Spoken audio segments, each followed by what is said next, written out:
will be permitted to invest in equity instruments of listed Indian companies through the Portfolio Investment Scheme. It is also proposed to increase the investment limit for an individual PROI under the scheme from 5% to 10%, with an overall investment limit for all individual PROIs to 24% from the current 10%. Emerging technologies including AI. 21st century is technology-driven. Adoption of technology is for the benefit of all people. Farmers in the field, women in STEM, youth keen to upskill, and Divyangjan to access newer opportunities. The government has taken several steps to support new technologies through AI Mission, National Quantum Mission, Anusandhan National Research Fund, and Research and Development and Innovation Fund. Our second kartavya is to fulfill aspirations and build capacities. Close to 25 crore individuals have come out of multi-dimensional poverty through a decade of our government's sustained and reform-oriented efforts.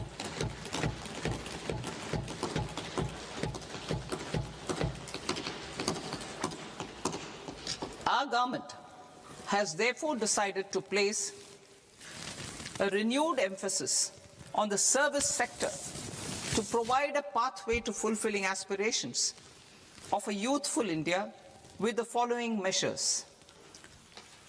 I propose to set up a high-powered Education to Employment and Enterprises Standing Committee to recommend measures that focus on services sector as a core driver of Viksit Bharat.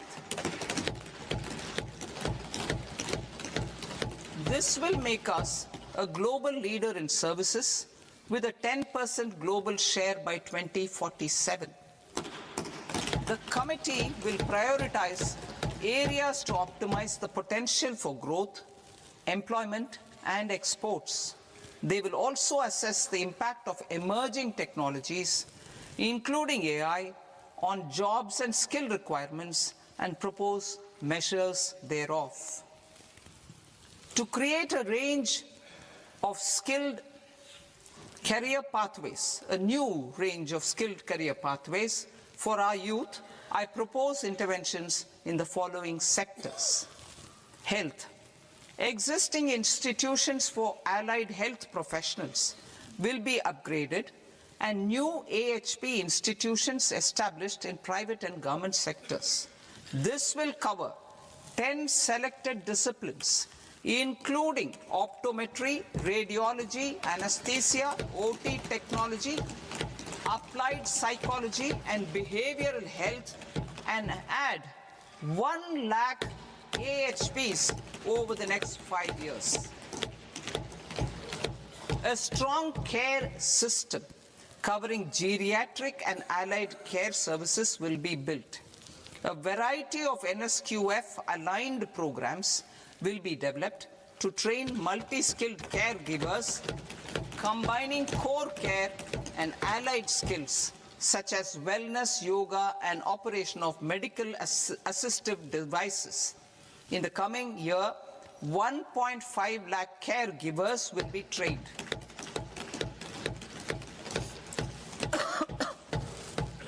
Hubs for medical value tourism.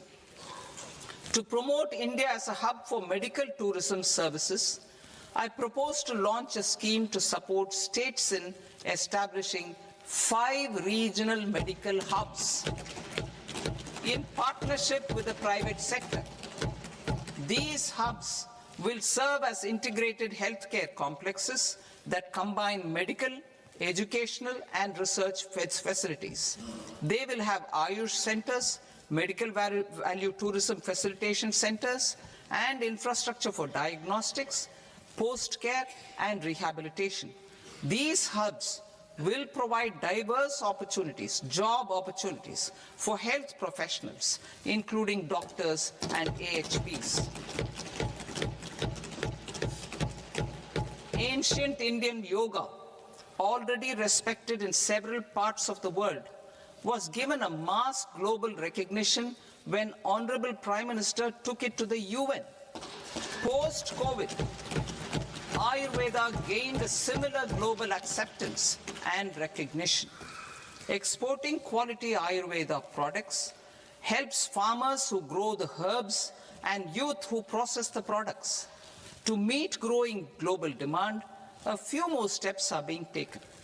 I propose to, 1, set up 3 new All India Institutes of Ayurveda. 2, upgrade Ayush pharmacies and drug testing labs for higher standards of certification ecosystem and make available more skilled personnel. 3, upgrade the WHO Global Traditional Medicine Center in Jamnagar to bolster evidence-based research, training and awareness for traditional medicine. Animal husbandry. Livestock contributes to close to 16% of farm income, including of poor and marginal households. To scale up availability of veterinary professionals by more than 20,000, I propose to roll out a loan-linked capital subsidy support scheme for establishment of veterinary and para-veterinary colleges, veterinary hospitals, diagnostic laboratories, and breeding facilities in private sector. Collaboration between Indian and foreign institutions will also be facilitated. Orange economy. India's animation, visual effects, gaming and comics sector, AVGC sector, is a growing industry projected to require 2 million professionals by 2030. I propose to support the Indian Institute of Creative Technologies, Mumbai, in setting up AVGC content creator labs in 15,000 secondary schools all over the country and 500 colleges. The Indian design industry is expanding rapidly, and yet there is a shortage of Indian designers. I propose to establish, through Challenge Route, a new National Institute of Design to boost design education and development in the eastern region of India. Education. Our government will support states through Challenge Route in creating 5 university townships in the vicinity of major industrial and logistics corridors. These planned academic zones will host multiple universities, colleges and research institutions, skill centers and residential complexes. In higher education, STEM institutions, prolonged hours of study and laboratory work pose some challenges for girl students. Through VGF, Viability Gap Funding and capital support, 1 girls' hostel will be established in every district.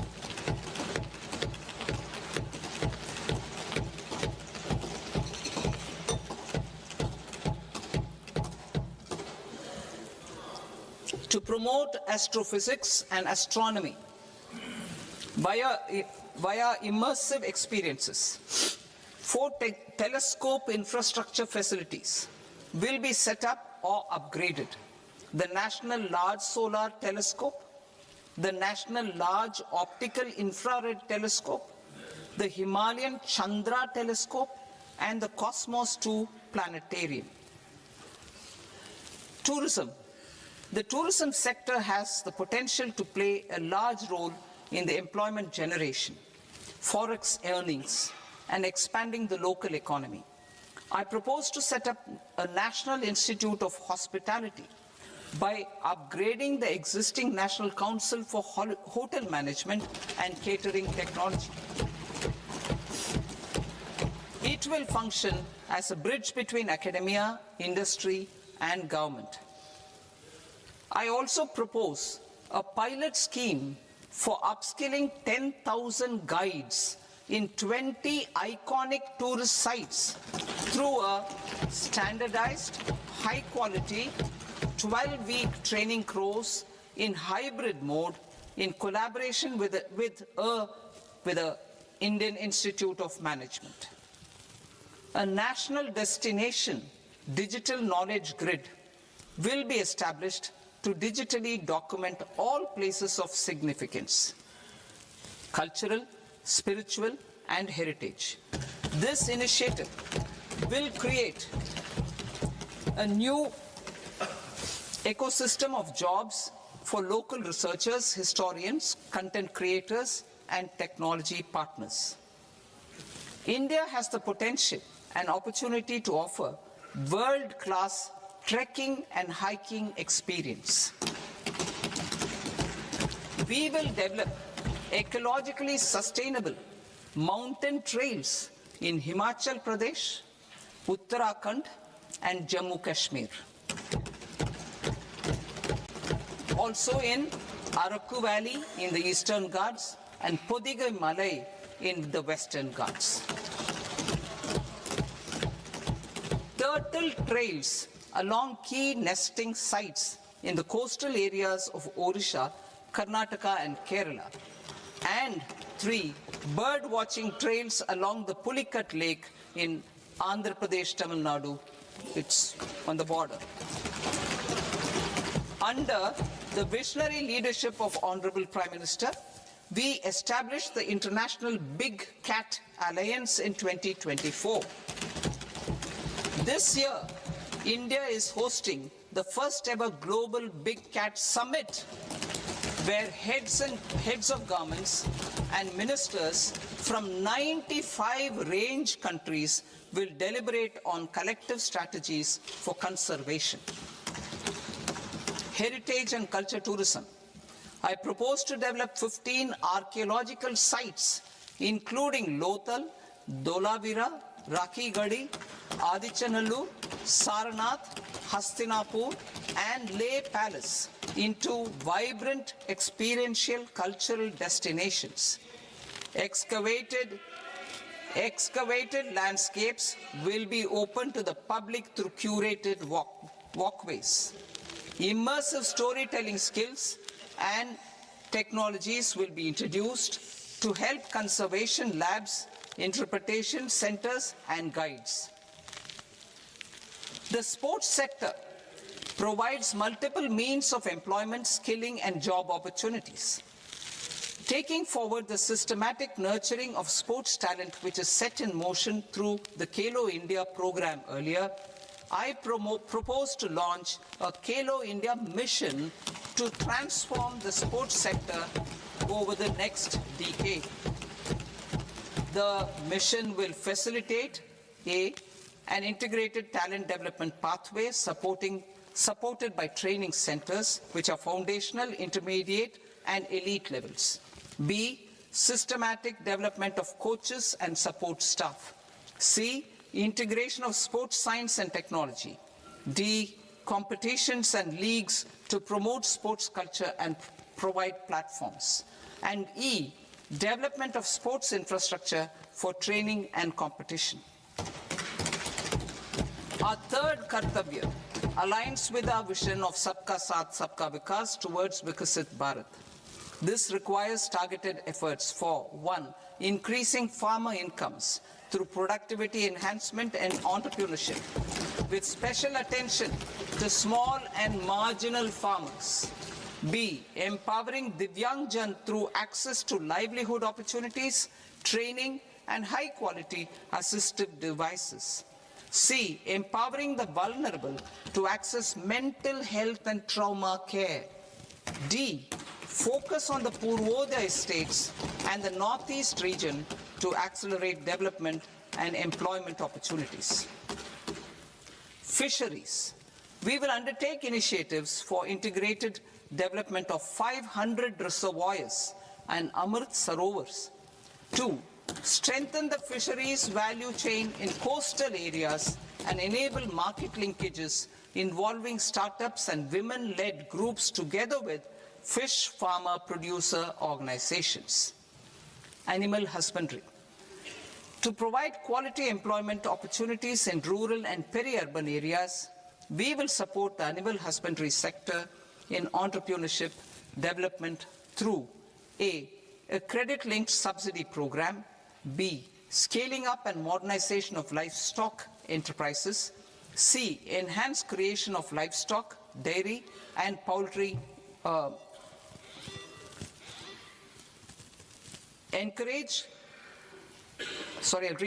enhanced creation of livestock, dairy and poultry-focused integrated value chains, and D, encourage creation of livestock farmer-producer organizations. High-value agriculture. To diversify farm outputs, increase productivity, enhance farmers' incomes, and create new employment opportunities, we will support high-value crops such as coconut, sandalwood, cocoa, cashew in the coastal areas, agar trees in northeast, and nuts such as almonds, walnuts, and pine nuts in our hilly regions. These, all of them, will be supported. India is the world's largest producer of coconuts. About 30 million people, including nearly 10 million farmers, depend on coconuts for their livelihood. To further enhance competitiveness in coconut production, I propose a coconut promotion scheme to increase production and enhance productivity through various interventions, including replacing and non-productive trees with new saplings or plants or varieties in major coconut growing states. A dedicated program is proposed for Indian cashew and cocoa to make India self-reliant in raw cashew and coconut production and processing, enhance export competitiveness, and transform Indian cashew and Indian cocoa into premium global brands by 2030. Sandalwood. Sandalwood is closely linked to India's social and cultural heritage. Our government will partner with state governments to promote focused cultivation and post-harvest processing to restore the glory of the Indian sandalwood ecosystem, to rejuvenate old, low-yielding orchards, and expand high-density cultivation of walnuts, almonds, and pine nuts. We will support a dedicated program to enhance farmer incomes and in bringing value addition by engaging youth. Bharat Vistar, that is virtually integrated system to access agricultural resources. I propose to launch Bharat Vistar, a multilingual AI tool that shall integrate the AgriStack portals and the ICAR package on agricultural practices with AI systems. This will enhance farm productivity, enable better decisions for farmers, and reduce risk by providing customized advisory support. She Marts for rural women-led enterprises. Building on the success of Lakhpati Didi program, I propose to help women take the next step from credit-linked livelihoods to being owners of enterprises. Self-help entrepreneur, She Marts will be set up as community-owned retail outlets within the cluster-level federations through enhanced and innovative financing instruments. Empowering Divyangjan. Divyangjan Kaushal Yojana.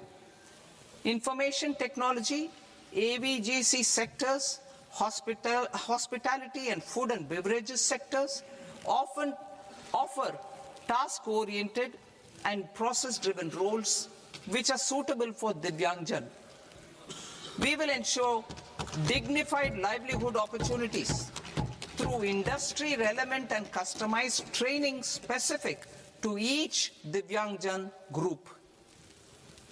Divyang Sahara Yojana, timely access to high-quality assistive devices for all eligible Divyangjan is a fundamental need. I propose to 1. Support the Artificial Limbs Manufacturing Corporation of India, ALIMCO, to set up and to scale up production of assistive devices, invest in R&D and AI integration, strengthen PM Divyasha Kendras, and support setting up of assistive technology marts as modern retail style centers where Divyangjan and senior citizens can see, try and purchase assistive products.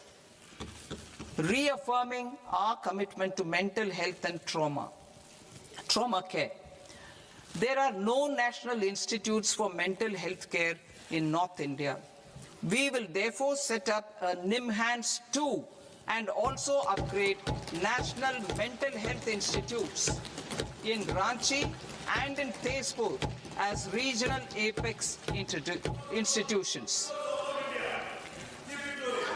Emergencies expose families, particularly the poor and vulnerable, to unexpected expenditure. We will strengthen and increase these capacities by 50% in district hospitals by establishing emergency and trauma care centers. Focus on Purvodaya states and northeastern regions. Purvodaya, I propose the development of an integrated East Coast industrial corridor with a well-connected node at Durgapur, creation of 5 tourism destinations in 5 Purvodaya states, and the provision of 4,000 e-buses. Buddhist sites in northeastern region.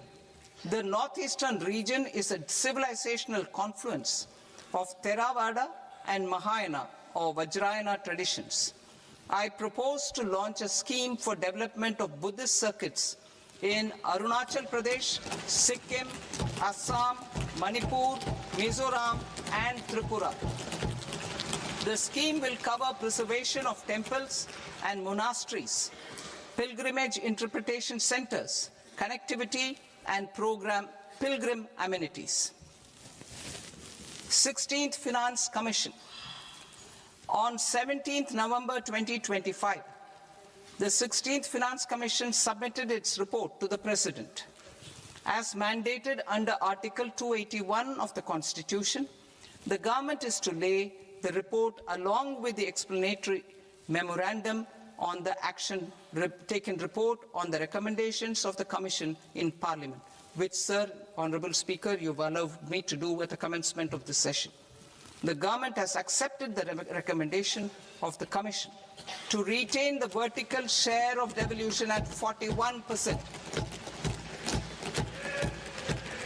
As recommended by the Commission, I have provided 1.4 lakh crores of rupees to the states for the year 2026-2027 as Finance Commission grants. These include rural and urban local body and disaster management grants. Fiscal consolidation. Government has been delivering on our fiscal commitments consistently without compromising on social needs. To strive towards accepted standards of fiscal management in Budget 25-26, I had indicated that the central government would target reaching a debt to GDP ratio of 50 plus or minus 1% by 2030-31. In line with this, the debt to GDP ratio is estimated to be 55.6% of GDP in BE 26-27, compared to 56.1% of GDP in RE 25-26.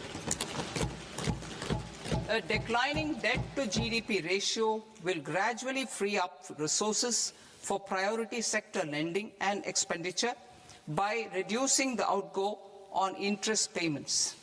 One of the main operational instruments for debt targeting is the fiscal deficit. I am happy to inform this august House that I fulfilled my commitment made in 2021-2022 to reduce fiscal deficit below 4.5% of GDP by 25-26. In RE 25-26, the fiscal deficit has been estimated at par with BE of 2025-26 at 4.4% of GDP. In line with the new fiscal prudence path of debt consolidation, the fiscal deficit in BE 26-27 is estimated to be 4.3% of the GDP.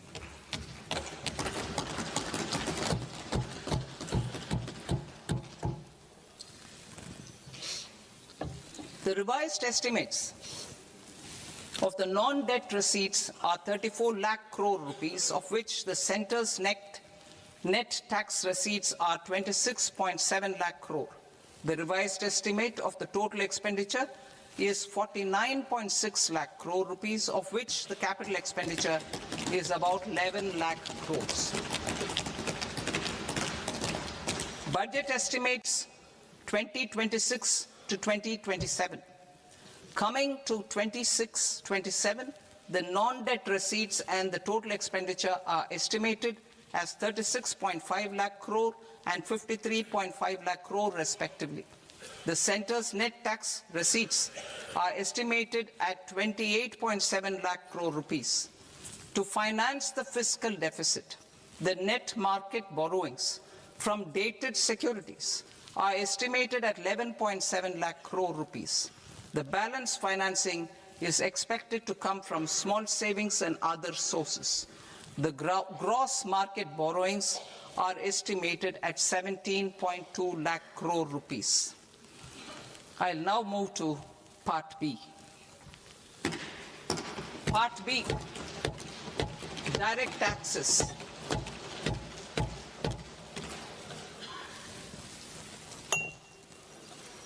Honorable Speaker, sir, I now present my proposals on direct taxes. New Income Tax Act. In July 2024, I announced a comprehensive review of the Income Tax Act 1961. This was completed in a record time, and the Income Tax Act 2025 will come into effect from 1st April 2026. The simplified income tax rules and forms will be notified shortly, giving adequate time to taxpayers to acquaint themselves with its requirements. The forms have been redesigned such that ordinary citizens can comply without difficulty.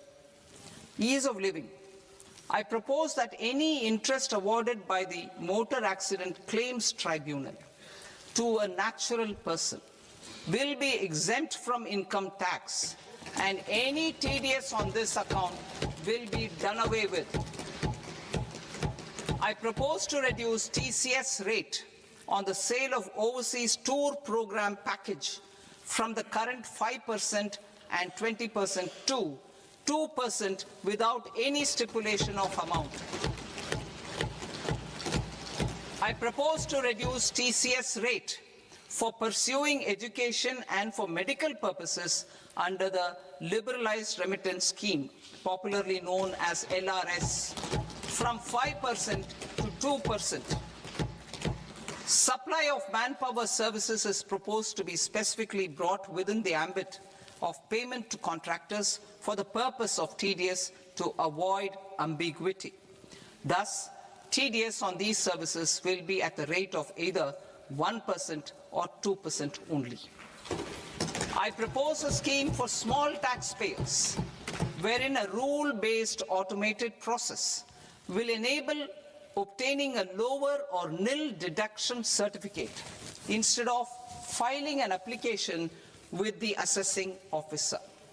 For the ease of taxpayer holding securities in multiple companies, I propose to enable depositories to accept Form 15G or Form 15H from the investor and provide it directly to various relevant companies.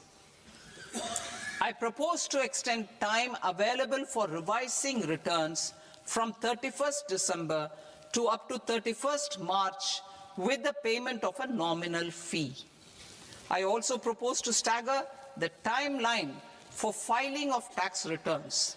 Individuals with ITR 1 and ITR 2 returns will continue to file till 31st July, and non-audit business cases or trusts are proposed to be allowed time till 31st August. TDS on sale of immovable property by a non-resident is proposed to be deducted and deposited through resident buyers and his or her PAN-based challan instead of requiring a TAN, which is a temporary accounting number. To address practical issues of small taxpayers like students, young professionals, tech employees, relocated NRIs, and such others, I propose to introduce a one-time 6-month foreign asset disclosure scheme for these taxpayers to disclose income or assets below a certain size. This scheme would be applicable for two categories of taxpayers, namely, A, who did not disclose their overseas income or assets, and B, who disclosed their overseas income and or paid due tax but could not declare the asset acquired. For category A, the limit of undisclosed income or asset is proposed to be up to 1 crore rupees. They need to pay 30% of fair market value of asset or 30% of undisclosed income as tax and 30% as additional income tax in lieu of penalty, and would thereby get immunity from prosecution. For category B, asset value is proposed to be up to 5 crore rupees. Here, immunity from both penalty and prosecution will be available with a payment of fee of 1 lakh rupees. Rationalizing penalty and prosecution. Multiplicity of proceedings are hindrance to the ease of doing business. I propose to integrate assessment and penalty proceedings by way of a common order for both. There will be no interest liability on the taxpayer on the penalty amount for the period of appeal before the first appellate authority, irrespective of the outcome of appeal process. Further, quantum of prepayment is being reduced from 20% to 10% and will continue to be calculated only on core tax demand. As an additional measure for reducing litigation, I propose to allow taxpayers to update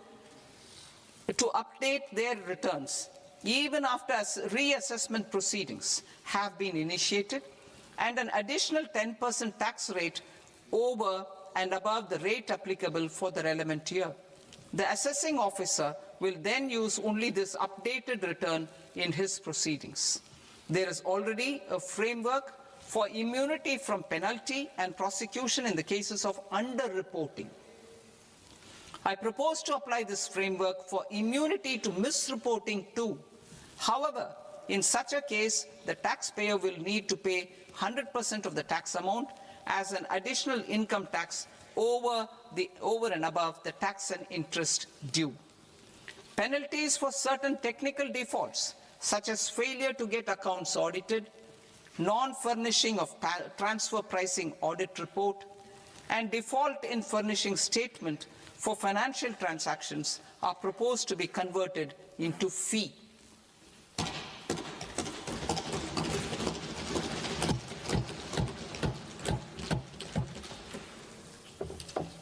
I propose to rationalize prosecution framework under Income Tax Act while maintaining a careful balance for deterrence in some serious offence.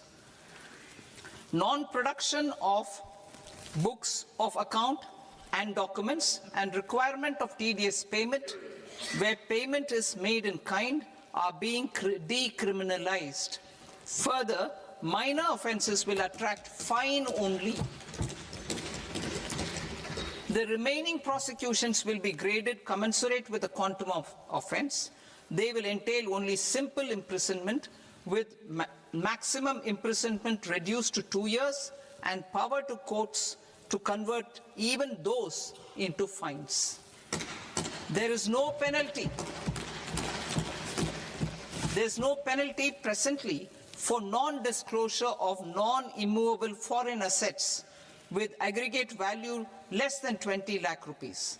I propose to also provide them with immunity from prosecution with retrospective effect from 1/10/2024.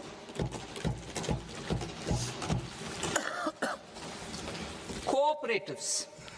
Deduction is already allowed to a primary cooperative society engaged in supplying milk, oilseeds, fruits or vegetables raised or grown by its members.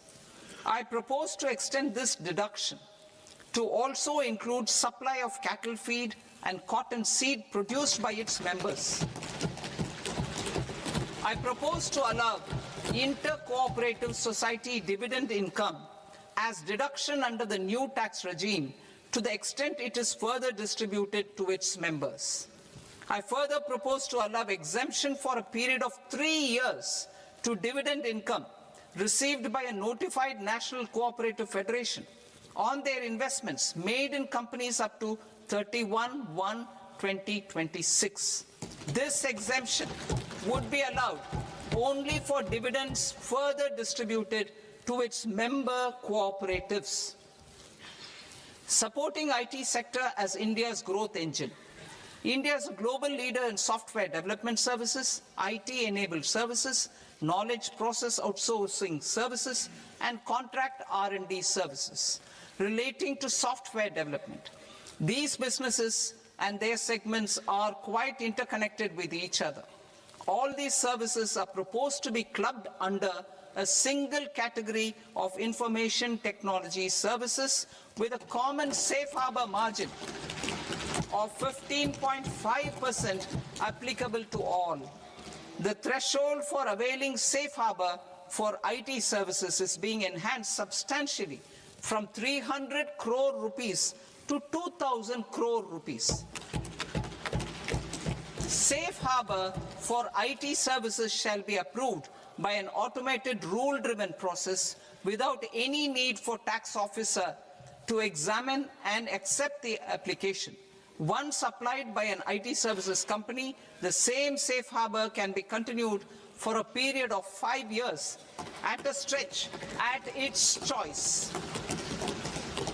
For IT services companies who want to conclude advanced pricing agreement, APA, I propose to fast-track unilateral APA process for IT services and endeavor to conclude it within a period of 2 years. The period of 2 years can be extended by a further period of 6 months on taxpayers' request. I propose to extend the facility of modified returns available to the entity entering APA to its associated entities also. Attracting global business and investment. Recognizing the need to enable critical infrastructure and boost investment in data centers, I propose to provide tax holiday till 2047 to any foreign company that provides cloud services to customers globally by using data center services from India. It will, however, need to provide services to Indian customers through an Indian reseller entity. I also propose to provide a safe harbor of 15% on cost in case the company providing data center services from India is a related entity. To harness the efficiency of just-in-time logistics for electronic manufacturing, I propose to provide safe harbor to non-residents for component warehousing in a bonded warehouse at a profit margin of 2% of the invoice value. The resultant tax of about 0.7% will be much lower than in competing jurisdictions. To provide fillip to toll manufacturing in India, I propose to provide exemption from income tax for 5 years to any non-resident who provides capital goods, equipment or tooling to any toll manufacturer in a bonded zone. To encourage vast pool of global talent to work in India for a longer period of time, I propose to provide exemption to global, non-India sourced income of a non-resident expert for a stay period of 5 years under notified schemes.